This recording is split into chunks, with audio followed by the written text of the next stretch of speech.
Segunda-feira, 29 de maio de 2017, está entrando no ar, ao vivo para todo o Brasil, pela TV Câmara, pelos canais da Câmara na internet, mais uma edição do Participação Popular. Eu sou Fabrício Rocha e no programa de hoje nós vamos discutir o autismo aqui no Brasil. Qual é a situação que as crianças que têm autismo e síndrome de Asperger também encontram nas escolas brasileiras? Será que o ensino privado é melhor do que a escola pública nesse aspecto? Quais são as outras dificuldades que as pessoas com autismo enfrentam na sociedade brasileira? O país está devidamente adaptado e preparado para cuidar dessas pessoas? Para discutir esse assunto com a gente, nós temos 3 convidados no estúdio hoje. Nós temos, em primeiro lugar, a Márcia Cristina Lima Pereira, que é gerente dessa área na Secretaria de Educação do Distrito Federal. Márcia, o nome é enorme. Você pode dizer para a gente qual é a sua gerência lá na Secretaria? Gerência de políticas para atendimento aos estudantes com transtorno global do desenvolvimento, deficiência intelectual e múltipla. Demorou até para decorar. Não, até o fim do programa eu não vou decorar isso, então eu só vou anunciar você o tempo todo como representante aqui da Secretaria de Educação, tá bom? Bem-vinda ao Participação Popular. Nosso agradecimento em nome da produção, agradeço aqui ao pessoal de assessoria, de comunicação lá, que conseguiu fazer com que você viesse ao programa de hoje, tá bom? Obrigadão. Obrigada pela oportunidade. Legal. Bom, nós temos também o Fernando Cota, que é o presidente do Movimento Orgulho Autista do Brasil. É isso mesmo, né, Fernando? É isso mesmo. Desde quando que existe o movimento? O Movimento Orgulho Autista Brasil existe desde 2005 e vem lutando aí por políticas públicas para as pessoas com autismo e para as famílias dessas pessoas. E desde então, também na área de educação, que é um calcanhar de Aquiles também para as pessoas com autismo. É ótimo, legal que vocês estão aqui, muito obrigado por ter vindo. Obrigado. E nós temos também, representando o governo federal, a Patrícia Neves Raposo, que é diretora de Políticas de Educação Especial no Ministério da Educação. É isso mesmo, né, Patrícia? Para o Ministério da Educação, especialmente para a nossa diretoria e para a Secretaria de Educação Continuada, Alfabetização, Diversidade e Inclusão do MEC. É um prazer. Prazer é nosso. Patrícia, você mesmo é deficiente visual, né? Exatamente, sou cega. Ótimo, então você pode explicar também com conhecimento de quem passa por dificuldades, né? Assim como os deficientes visuais, os autistas, todo mundo que tem algum tipo de dificuldade aqui, você pode falar com experiência própria, né, de vida. Isso é que é bastante interessante. Alguma vivência. Pois é, ótimo, legal. Bem-vinda ao Participação. E você que está nos acompanhando na TV Câmara, nos canais da Câmara no YouTube, no nosso portal na internet, você tem que participar desse programa, porque é por isso que ele se chama Participação Popular. Você pode mandar um e-mail para a gente, o endereço é participaçãopopular@câmara.leg.br, é tudo junto, uma palavra só, não tem cedilha, não tem tio, não tem espaço.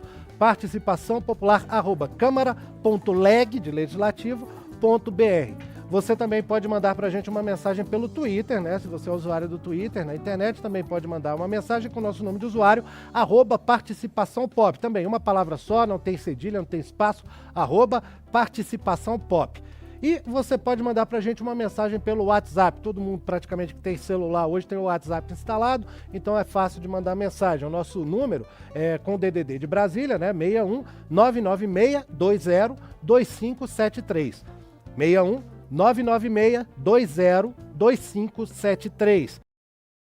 Com minha amiga Vânia Alves, direto de uma escola pública daqui de Brasília. Não é isso, Vânia?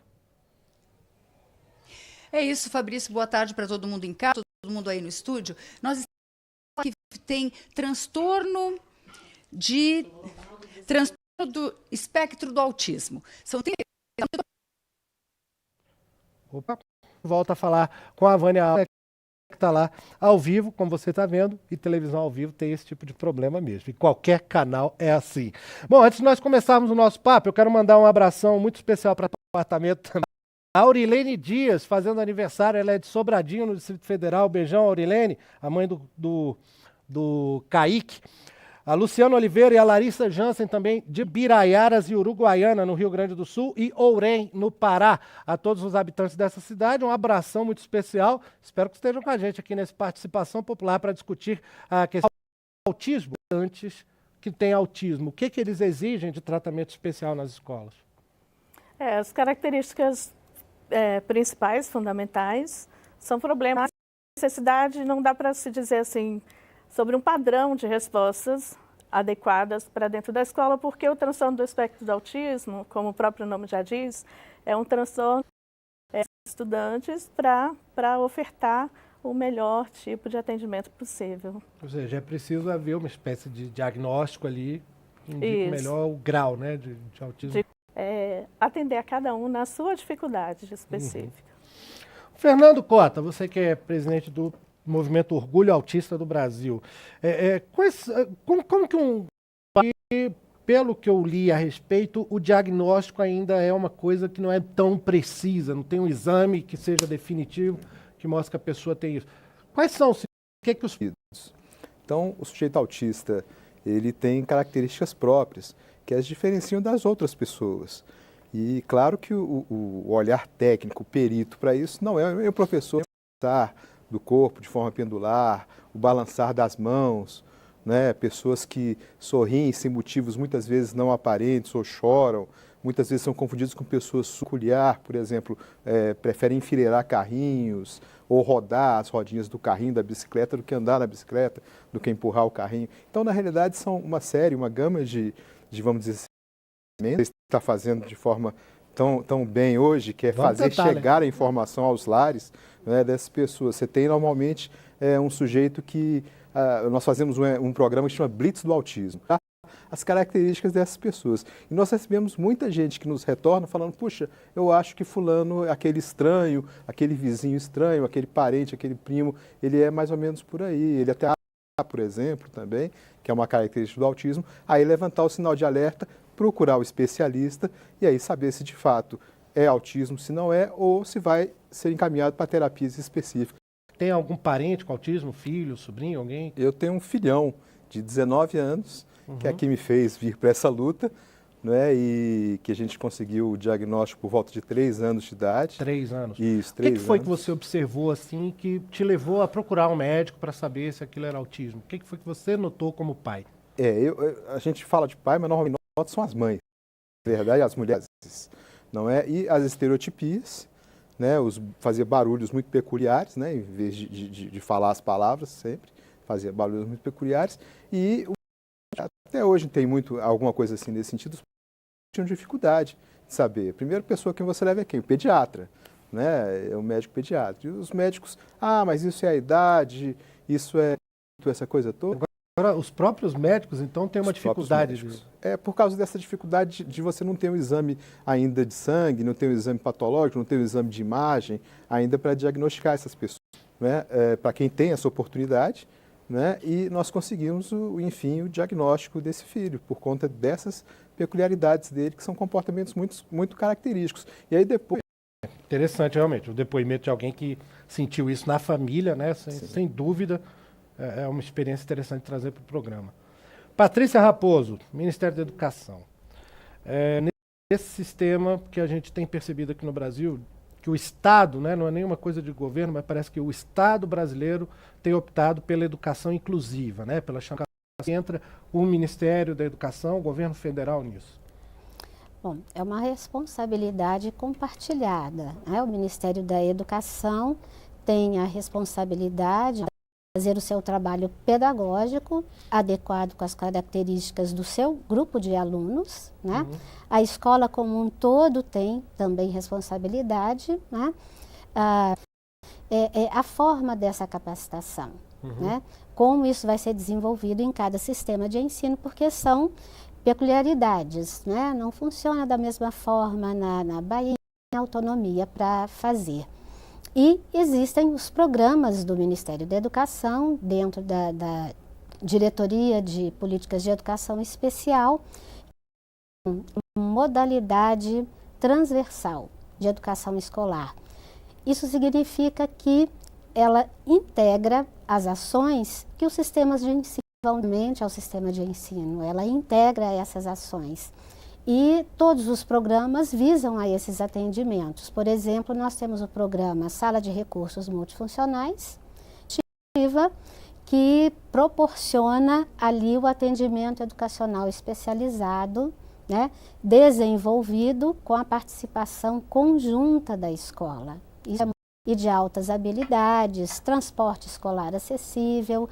Enfim, Livro Acessível é um conjunto de programas e ações do Ministério da Educação que tem objetivo. Existe a divisão das responsabilidades pelo Isso. ensino, né, no país entre os entes da federação. Os municípios seriam os responsáveis pelo ensino fundamental, né, os estados pelo ensino médio.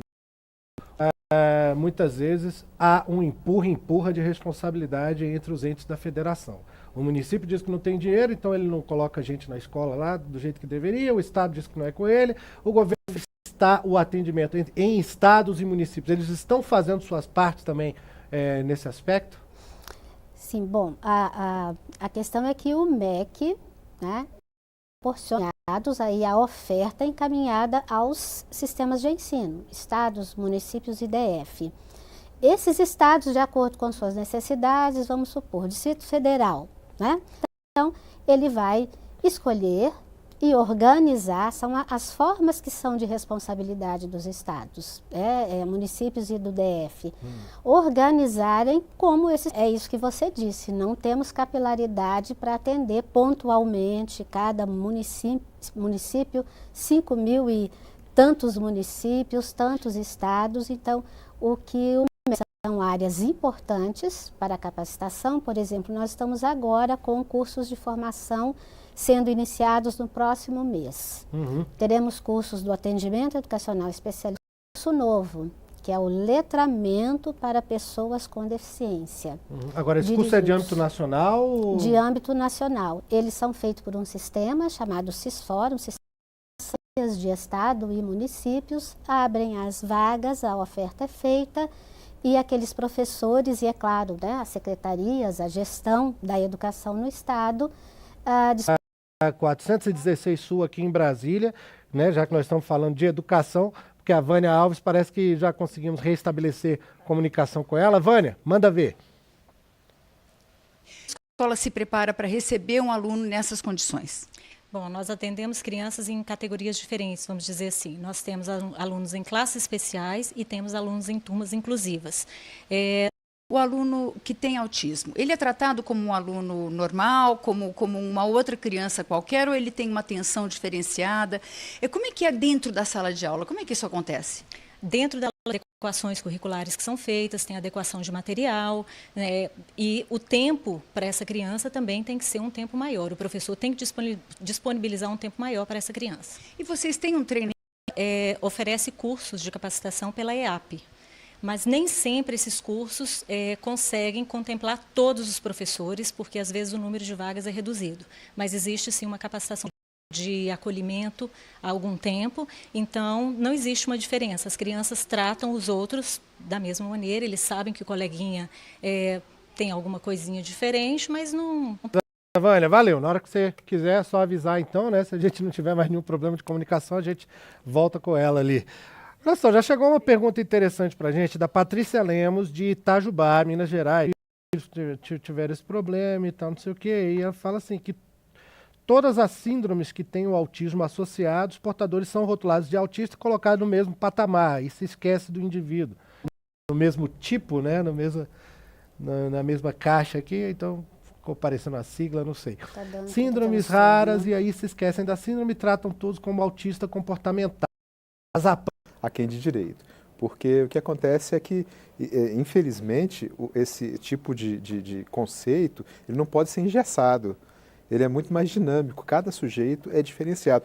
Precisam de um incremento melhor na questão do próprio comportamento, né? E você tem que trabalhar cada questão, cada indivíduo, cada sujeito individualizadamente, para que ele possa, de papel na pessoa com autismo, mas inclusive para a vida desse sujeito, porque depois da escola ele vai reproduzir muitas vezes aquilo que ele passa ali dentro, na sua casa, em outros lugares da sociedade. Ponta, né, aquele professor que está lá na ponta, muitas vezes um acompanhante pedagógico que também faz parte desse processo de aprendizagem e que está lá para que ele possa saber desenvolver a melhor daquele papel delas e o que está acontecendo, como ela questiona. As APAES são instituições, né, que atendem associações, né, que atendem pessoas com necessidades especiais, diretamente ou oferece de forma insuficiente. Então, se faz um convênio com essas instituições para que elas possam atender essas pessoas. né? E já com todo o, vamos dizer assim, e o importante é que, de fato, estejam conseguindo receber os recursos, muitas vezes desse convênio, que atrasa, que não vem por uma série de fatores burocráticos. E federal do Ministério da Educação, como que é possível que a escola, pelo menos a escola pública, faça a educação inclusiva com a quantidade de profissionais, motora, problemas mentais de todos os tipos que acontecem. Haja gente para fazer isso nas escolas públicas e a gente tem a impressão de que a situação das escolas públicas brasileiras já tem uma organização bem diferenciada, porque não tem estados e municípios, é uma outra organização. E a própria Secretaria de Educação, então, aqui já oferta a educação do país, exatamente porque a Secretaria de Educação aqui oferta esse atendimento a todos os estudantes, independente da faixa etária e da educação, né? Na verdade, desde a educação precoce, né? Antes da educação infantil, até a educação de jovens e adultos. Então, aqui essa parceria, né? Aqui no distrito a gente tem e aí, por exemplo, as classes especiais, a demanda é bem maior, é um professor para cada 2 estudantes, né? Então, a gente tem ainda também nesse público e mesmo com todos esses apoios, né? Você estava questionando os apoios, é o professor que tem que ser especializado, é um apoio à sala de inclusão escolar, né? Sim. E aí a gente prioriza, claro, a educação inclusiva, a convivência dentro da sala comum de qualquer criança especializado.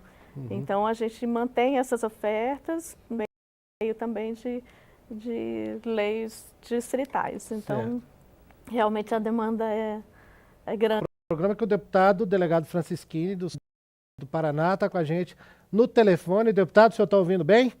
Estou ouvindo, está ótimo. Legal, deputado. Boa tarde já, né? Já estamos na hora do almoço. Pois é, então, né, de como fazer para atender, Patrícia, tantas necessidades especiais que existem, como que a escola pública pode atender de forma individual. Do MEC, que aí o senhor já responde na lata aqui. Vamos lá, Patrícia. Bom, né, com base no que a Márcia colocou, né, que podemos entender aí como são o ensino, né? Estamos falando aí de diversidade. Em relação ao transtorno do espectro autista, é importante lembrar que a inclusão de uma pessoa nesse grupo considera uma sintomatologia clínica, né? A própria lei do autismo sinaliza isso, e é um espectro. É extremamente amplo, né?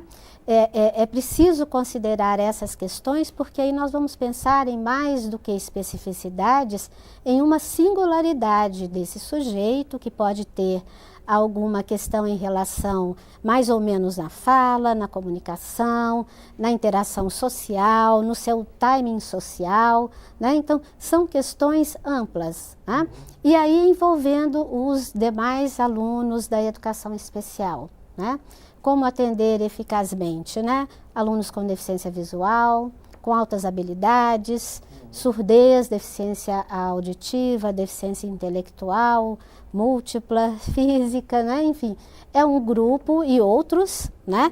Que nós, apoiados na Convenção da ONU sobre Direitos das Pessoas com Deficiência, e na questão de que muitos alunos, no seu processo de escolarização, necessitam, por curriculares, nós entendemos que outros alunos precisam ser incluídos ainda nesse grupo.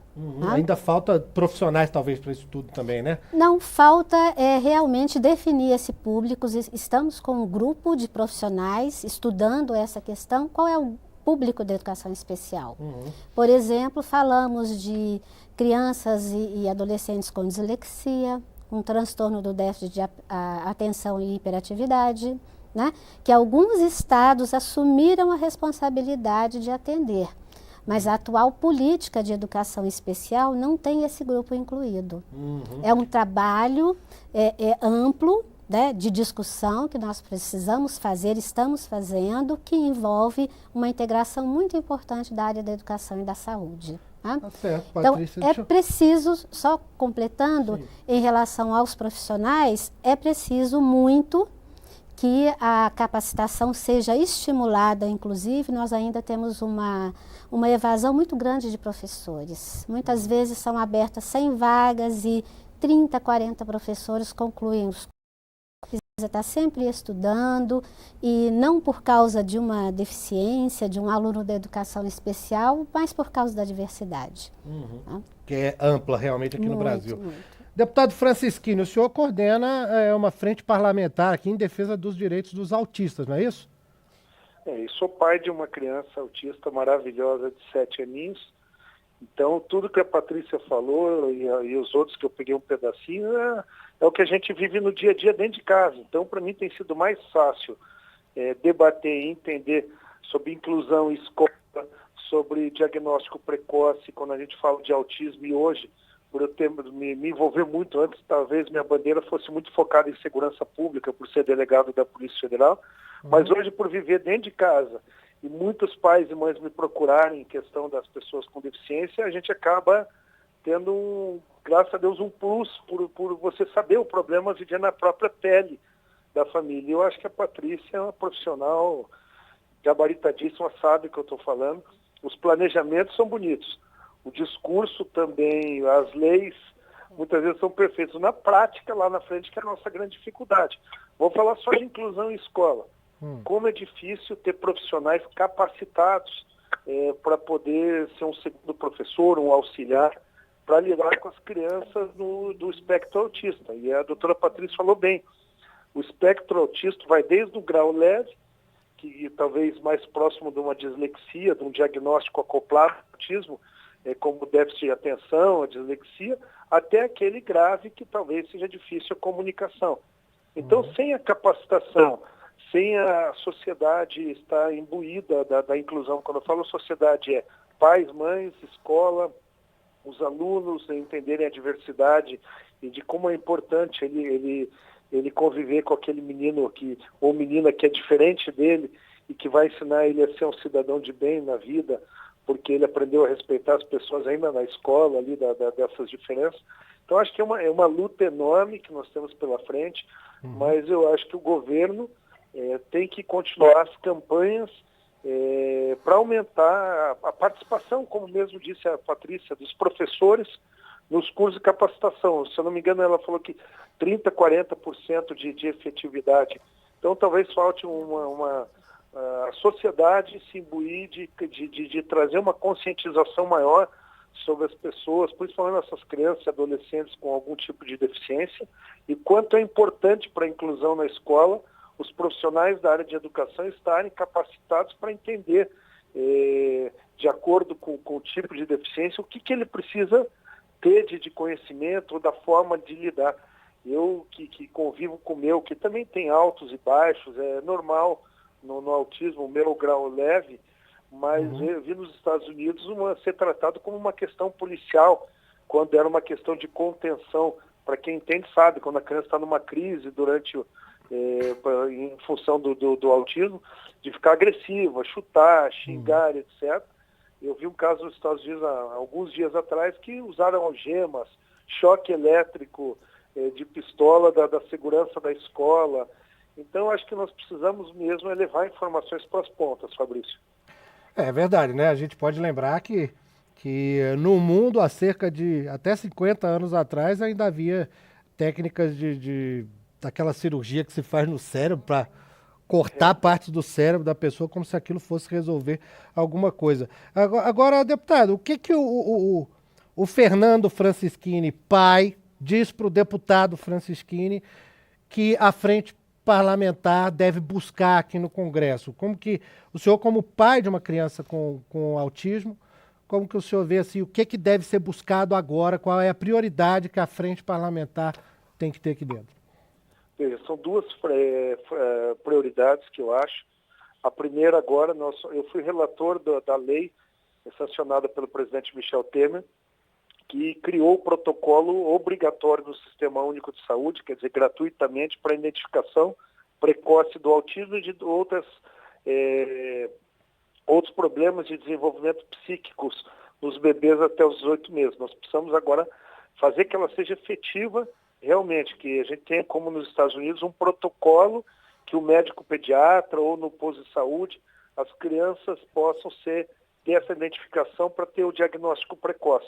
Aí é um grande salto de qualidade, porque, como muitos profissionais dizem para nós aqui, né, a neuroplasticidade, quer dizer, a possibilidade de dar um tratamento adequado nessas crianças com autismo são dos 2 aos 8 anos de idade. Então, o item 1 da nossa pauta é a efetividade agora do diagnóstico precoce como política de Estado gratuita na saúde.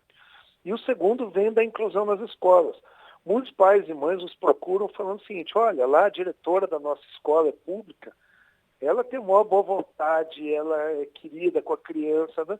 Mas a gente não tem profissionais em quantidade nem capacidade de capacitação para atender meu filho autista numa escola pública. E na privada é pior ainda. Aí vem uma luta muito grande de ser visto como custo para a escola particular ter mais uma professora auxiliar em sala de aula, uma pessoa para dar suporte, e muitas famílias reclamam para a gente que o colégio diz que não tem vaga porque pela lei ela não pode recusar aquele aluno com algum tipo de deficiência. Acho que são pontos importantíssimos, tanto na identificação, para dar o tratamento adequado no caso do autismo, como para todas as deficiências, a questão do como lidar isso. Isso é custo ou é investimento num país do futuro como a gente quer, né? É verdade. Então, deputado delegado Francisquini, ainda há muito que se discutir sobre isso aqui na Câmara, não é mesmo? Eu vou agradecer a participação do senhor aqui, então, no nosso programa, tá bom? Um grande abraço para o senhor e para a sua família. Um abraço e parabéns aos profissionais que estão aí com você, porque a gente sabe como é duro fazer um planejamento como esse de nível que elas fazem, e a gente saber que muitas vezes, por falta de estrutura financeira do país que passa por uma crise enorme, e por falta, muitas vezes, da própria sociedade se envolver com temas como esse planejamento que traria muita expectativa para essas crianças, muitas vezes acaba não sendo efetivo. É verdade. Tá certo, deputado. Muito obrigado. Abração mais uma vez para o senhor, para todo mundo de Curitiba, aí no Paraná. Vamos lá à escola da 416 Sul, aqui em Brasília, com Vânia Alves. Então, Fabrício, eu estou aqui do meu lado com a Mara Rubê Martins, especialista em educação especial. O que a educação pode trazer para uma criança autista? A educação é a base para um desenvolvimento mais próximo daquilo que a pessoa vai encontrar na sociedade. Dentro da escola, nós temos a diversidade da sociedade num âmbito maior. Então, aqui na escola, as crianças, as pessoas, os estudantes vão poder viver num nível micro aquilo que eles vão encontrar no macro, na sociedade em geral. A gente tem notícia, algumas crianças têm, como o próprio deputado relatou, problemas de concentração, o que a gente antigamente chamava de bom comportamento na aula, que eu nem sei se hoje a educação também já superou um pouco isso, mas as crianças mais irrequietas. Como é que você adapta isso na rotina da sala de aula, do aprendizado? Você falou a palavra primordial, rotina. Aqui nós estruturamos pedagogicamente o dia a dia, a parte pedagógica, a parte social, a parte dinâmica, de psicomotricidade, atividades. E as crianças, principalmente as que a gente está tratando hoje, com transtorno global do desenvolvimento, com transtorno do espectro autista, têm muita facilidade de se engajar por meio dessas rotinas estruturadas. Quer dizer, essa questão da violência, você estava aqui fazendo cara de que concordava, isso era uma verdade? Isso existia em escolas? Existe em escolas até hoje? Não só nas escolas, mas na sociedade. Inclusive, algumas famílias têm alguns filhos que são muito violentos por falta de medicação, por falta de tratamento. Inclusive, algumas famílias prendem as crianças até hoje dentro de casa porque elas não conseguem conviver socialmente por conta da agressividade. Mas isso tudo por não terem um tratamento adequado. Infelizmente, no Brasil, a gente precisa de tratamento adequado. Obrigada, Mara Rupe. Eu vou falar aqui com a Regina a Regina é professora de algumas crianças autistas. Regina, qual a sua expectativa para a vida dessas crianças? Eu acredito muito nos meus alunos, né? Eles produzem bem, eles acompanham. Claro que eles necessitam de uma atenção especial, sempre, né? Então, tem limite para o que uma criança consegue aprender? Depende do grau? Como é que é? As crianças, elas apresentam graus diferentes de autismo, né? E algumas crianças, elas têm condições de aprender igualzinho às outras, desde que elas tenham as adequações, entendeu? Uma atenção especializada, uma atenção individualizada para cada um. E como é que você faz isso no dia a dia? As turmas são divididas em grupos. Nós tivemos problema de sinal de novo, né? A gente já estava com uma instabilidade ali, deu para perceber na comunicação da Vânia com a gente, então daqui a pouco ela volta lá com a entrevista com a professora Regina. Eu vou perguntar para o Fernando Cota, do Movimento Orgulho Autista Brasil. Fernando, você viu aí o que a professora falou, no caso a professora Mara, né, que ela mencionou a questão da falta de tratamento adequado. Aí já não é uma questão educacional, é uma questão médica, inclusive. O deputado Francisquini falou da questão assim, do que seria a prioridade, na visão dele, da Frente Parlamentar em Defesa dos Direitos dos Autistas. O diagnóstico precoce, né, que também é uma questão médica, e essa questão da inclusão ali, dos professores. O que disso que você enxerga como mais importante aí? O que seria mais urgente? Tudo é muito interessante para essas pessoas. Hoje nós trabalhamos, na realidade, com o conceito de centros de referência, né? A Patrícia falou agora há pouco de que há centros de referência para surdos, para cegos, e não há para pessoas com autismo. Né? Então, assim, esses centros de referência, o que eles fariam? Fariam justamente essa necessidade dessa adequação desses espaços, vamos chamar assim, para estarem mais abertos para incluir essas pessoas. Então, hoje se fala, é muito fácil atribuir a falta de medicação, ao pai que tranca, à mãe que tranca. Eles trancaram porque a sociedade não os recebeu de alguma forma, porque a escola não os recebeu de alguma forma. Então, na realidade, nós temos que estar muito atentos para esse conceito que já foi mudado há algum tempo, pelo menos na teoria e precisa ser também na prática, de que não é o sujeito que tem que se adequar à escola. A escola é que precisa estar preparada para receber esse sujeito. Então, agora isso vale para a sociedade também, né? Para a sociedade também, independente da classe social, porque na escola vai ser a falta do conhecimento pedagógico, a falta do aprendizado. Na sociedade, muitas vezes, vai ser o bullying, né? A discriminação, o preconceito. Então, essa pessoa, de fato, ela primeiro que paga impostos como todos os outros, então tem esse direito. Isso tem que estar muito claro, esse direito de ser recebido em todos os lugares, com as suas diferenças, ser compreendido, não é? Então, até a Conceição, do Ceará, mandou para a gente uma pergunta pelo WhatsApp, que é exatamente isso. Por que ainda existe tanto preconceito com o autista? Pois eu acho que principalmente pelo desconhecimento e em segundo lugar, pela falta de investimento nessas pessoas. É aquilo que o deputado começou a falar. Muitas vezes o investimento sai do governo federal e a gente sabe que ele não chega na ponta. Para muitas vezes a formação de professor, a formação continuada, né, como se falou, se começa, mas qual o incentivo para esse profissional também poder seguir nessa linha, nesse caminho, né, para atender melhor esse indivíduo?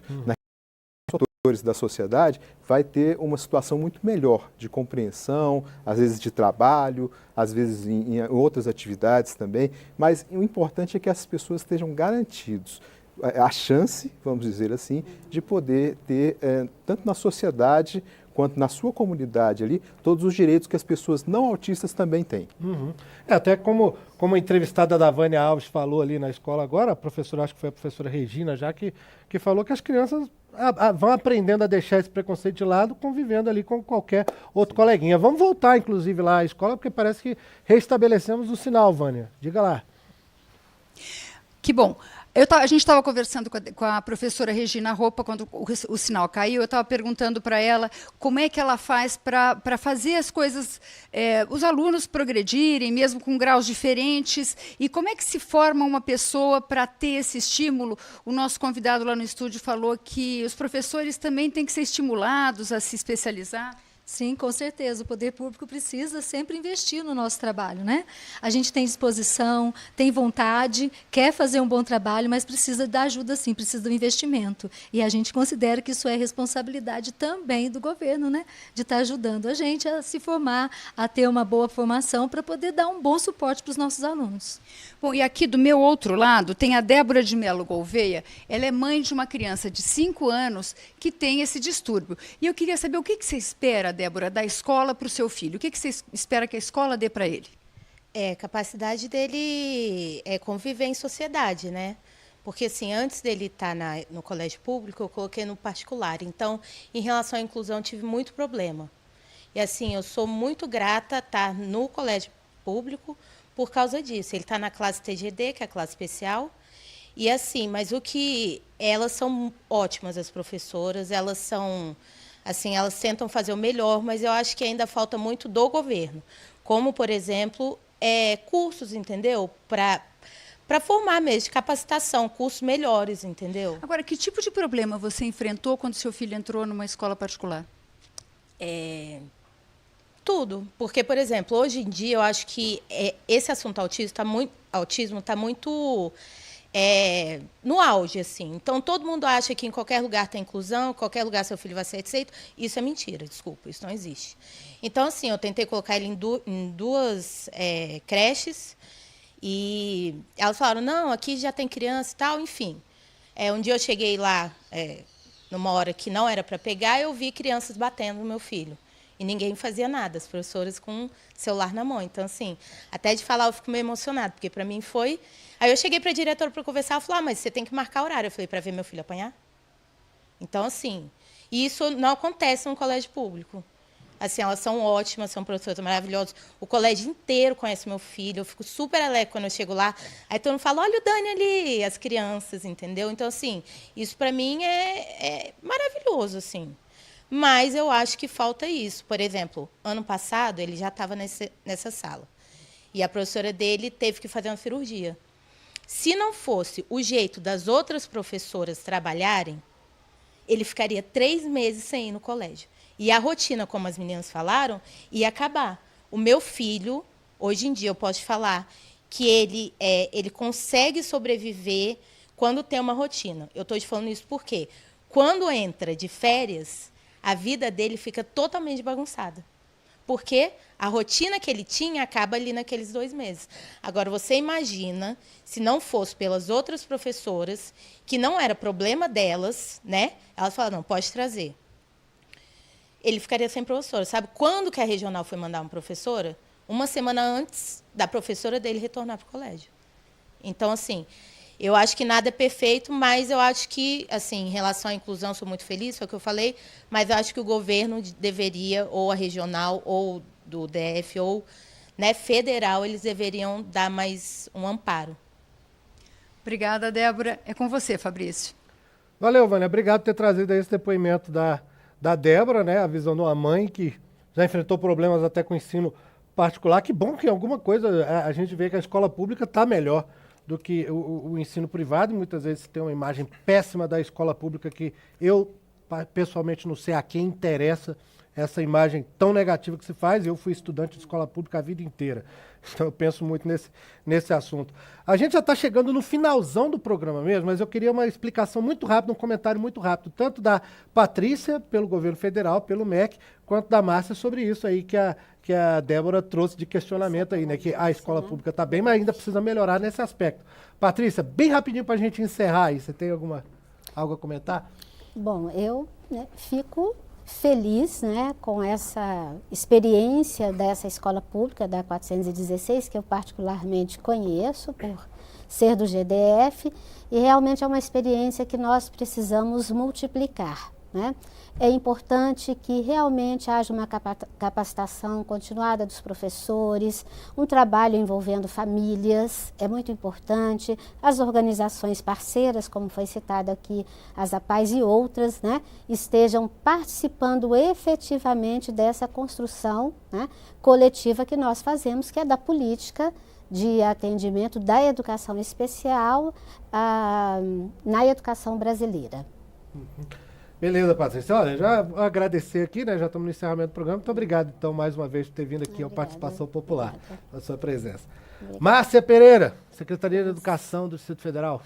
Eu me sinto até honrada de ser também fruto da escola pública e trabalhar na escola pública, porque, pelo menos nessa área da educação das pessoas com autismo, que é tão delicada, a Secretaria de Educação já tem uma jornada, né? Na verdade, em 2017, a gente faz 30 anos de atendimento as pessoas com autismo na rede pública, que foi uma iniciativa, né, foi a primeira iniciativa brasileira com uma educação específica para esse público, né?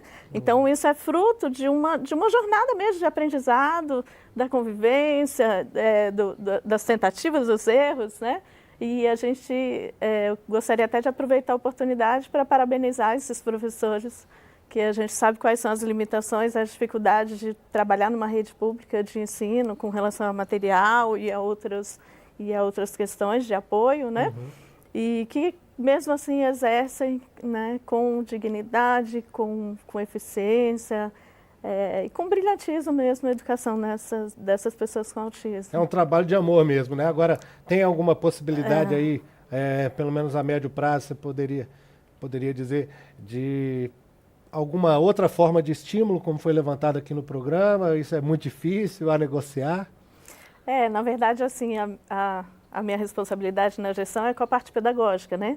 E nesse sentido, eu acho que a Secretaria de Educação ainda está muito bem também, porque os cursos de formação que dão esse alimento para esse professor, né, que revigora, que de autismo, todas as vagas que são abertas pela nossa escola, o GDF tem uma escola própria de formação de professores, e todas as vagas que a gente abre sempre são atendidas, né? Legal. E aí, de vez em quando, a gente tenta algumas propostas para apoiar esse professor, né? Mas eu acho que essa formação é bacana para alimentar esse professor de que bom, né? Acaba renovando a vontade do professor. Márcia, muito obrigado, então, por ter vindo aqui representando a Secretaria de Educação, tá bom? Obrigada. E Fernando Cota, presidente do Movimento Orgulho Autista Brasil, umas palavrinhas finais, uns 30 segundos aí. Eu só queria deixar um recado para os pais, para as mãezinhas que estão assistindo, de pessoas com autismo. Não desista do seu filho.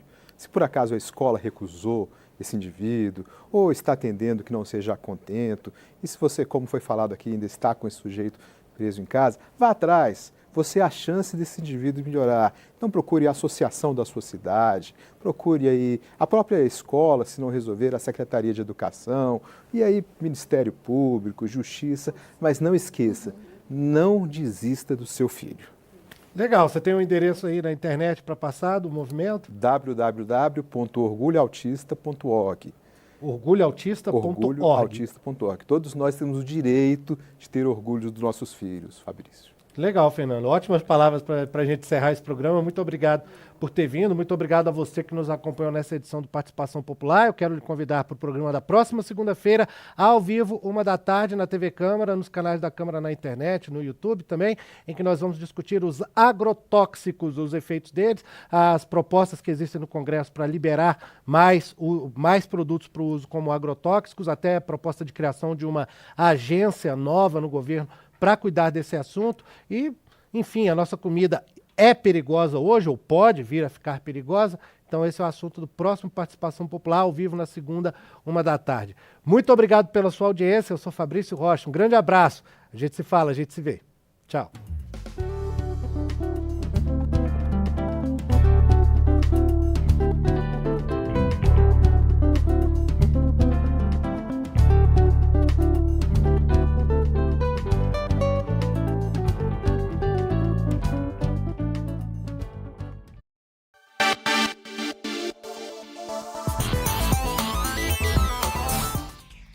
Oi, vamos dar uma olhada na agenda da semana aqui na Câmara.